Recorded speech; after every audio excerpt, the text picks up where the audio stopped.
इसी रेडिएशन के माध्यम से जो हमारी गैसीय अवस्था थी ये बदल गई लिक्विड में, और जो हमारी लिक्विड अवस्था थी वो बदल गई सॉलिड में।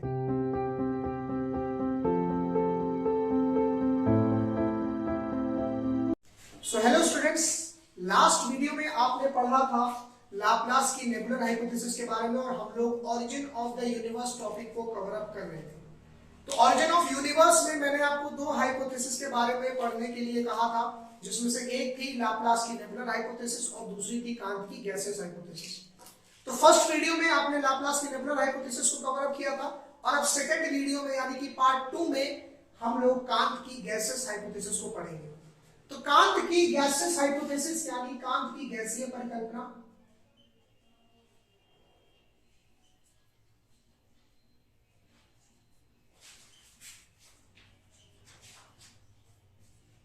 कांत की गैसेस हाइपोथेसिस यह हमें क्या बताता है, जिस प्रकार से मैंने आपको बताया कि सौर मंडल और ब्रह्मांड की उत्पत्ति के बारे में लाप्लास की नेबुलर हाइपोथेसिस हमें जानकारी देती है, कि कांत की गैसेस हाइपोथेसिस हमें उसकी वर्तमान स्थिति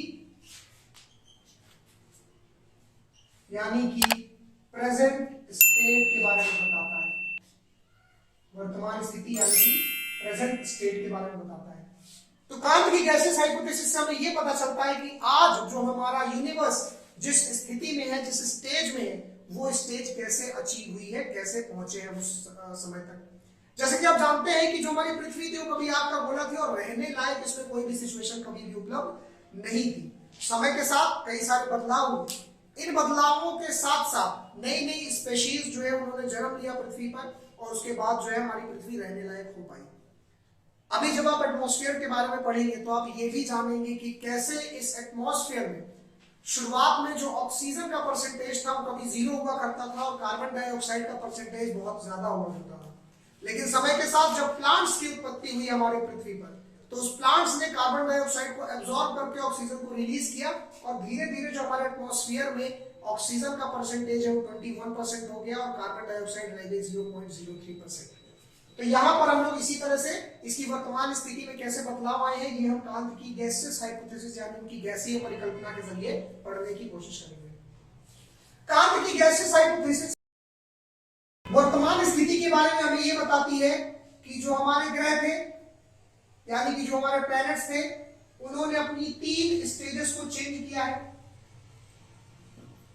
3 स्टेजेस में जो इनिशियल स्टेज थी वो गैसियस थी, और ये गैस से कन्वर्ट होकर लिक्विड में हुई,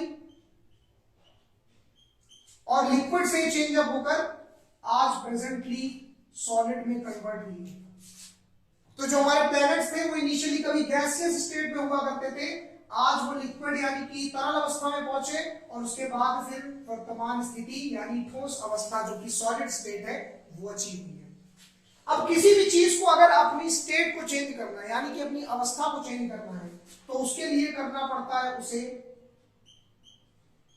हीट ट्रांसफर, जिसको हम कहते हैं ऊष्मा संचरण। और इस हीट ट्रांसफर के कुल मिलाकर 3 मेथड्स हैं जो पढ़ते हैं हम लोग, जो हम जानते हैं कि इन 3 मेथड से ही ऊष्मा का संचरण होता है। अब इन 3 मेथड्स में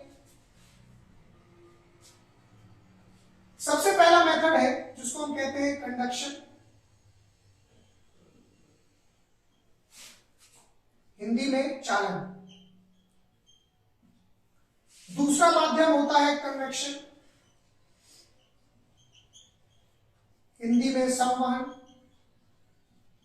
और लास्ट होता है रेडिएशन, हिंदी में विकिरण। तो ये कुल 3 माध्यम है जिनके माध्यम से ऊष्मा संचरण यानी कि हीट ट्रांसफर होता है। और तीनों माध्यमों में क्या फर्क होता है? कंडक्शन के माध्यम से ऊष्मा का संचरण यानी कि हीट ट्रांसफर होने के लिए 2 चीजों का आपस में जुड़े होना आवश्यक होता है, यानी कि the two things should remain in contact। जब 2 चीजें आपस में जुड़ी होंगी तो ये मॉलिक्यूल टू मॉलिक्यूल अपना हीट ट्रांसफर करती है। मान लीजिए कि एक गर्म चीज है बी का जो तापमान है वो कम है, यानी कि बी जो है वो ठंडा है। ऐसे में ए अपनी हीट को यानी ऊष्मा को बी में जोड़ने के बाद तब तक ट्रांसफर करता है जब तक दोनों का थर्मल इक्विलिब्रियम मेंटेन ना हो जाए, यानी कि दोनों का जो तापमान है वो एक समान ना हो जाए। तो चालन यानी कि कंडक्शन के माध्यम से कभी भी अगर हीट ट्रांसफर करना हो तो दो चीजों का कांटेक्ट में होना आवश्यक होता है, उसके बाद ही जो molecule two molecule heat transfer है वो पॉसिबल हो पाता है। एक बात याद रखिएगा कि हम जब भी इन माध्यमों के बारे में बात करते हैं यानी इस दूसरी चीज के बारे में बात करते हैं तो ये दूसरी चीज जो है ये एयर भी हो सकती है, हवा भी हो सकती है। यदि हम कमरे में और कमरे का तापमान ठंडा है और हम गर्म है तो हमारे से ऊष्मा का संचरण उस कमरे में तब तक होगा जब तक थर्मल इक्विलिब्रियम मेंटेन ना हो जाए, यानी मेरा और जो कमरे का तापमान है वो बराबर ना हो जाए। तो उस कमरे में जो दूसरी चीज है मेरे अलावा वो एयर होती है, यानी कि हवा होती है। तो इसमें हवा भी एक माध्यम का यानी कि मीडियम का जो काम है वो करेगी, मीडियम के रूप में वो भी काम करेगी। तो यहाँ पर एयर के माध्यम से जो हीट ट्रांसफर होता है उसे भी हम लोग कंडक्शन यानी कि चालन में ही गिनते हैं। बात आती है संवहन की, तो संवहन सिर्फ और सिर्फ द्रव्य में यानी कि फ्लूइड्स में देखने को मिलता है। संवहन यानी कि कन्वेक्शन हमें सिर्फ द्रव्य में यानी कि फ्लूइड्स में देखने को मिलता है। पानी उबालने की प्रक्रिया ये पूरी तरह से कन्वेक्शन का प्रोसेस है यानी संवहन का प्रोसेस है, जिसमें पानी भरा होता है तो नीचे वाला पानी जब गर्म होगा तो ये ऊपर चला जाता है और ऊपर वाला पानी नीचे आ जाता है। इस प्रकार की एक बेल्ट जो है वो बनती है जो कि पूरे पानी को गर्म करने का काम करती है। और इसी द्रव्य में जो ऊष्मा संचरण का माध्यम है वो होता है संवहन यानी कि कन्वेक्शन। तो ये फ्लूइड्स में होता है यानी कि गैस में भी आपको देखने को मिल सकता है और लिक्विड्स में भी देखने को मिल सकता है। और लास्ट जो माध्यम है उसे हम कहते हैं रेडिएशन यानी कि विकिरण। और विकिरण एक ऐसा ऊष्मा संचरण की चीज है जिसमें किसी भी माध्यम की आवश्यकता नहीं होती है, यानी it does not require any medium.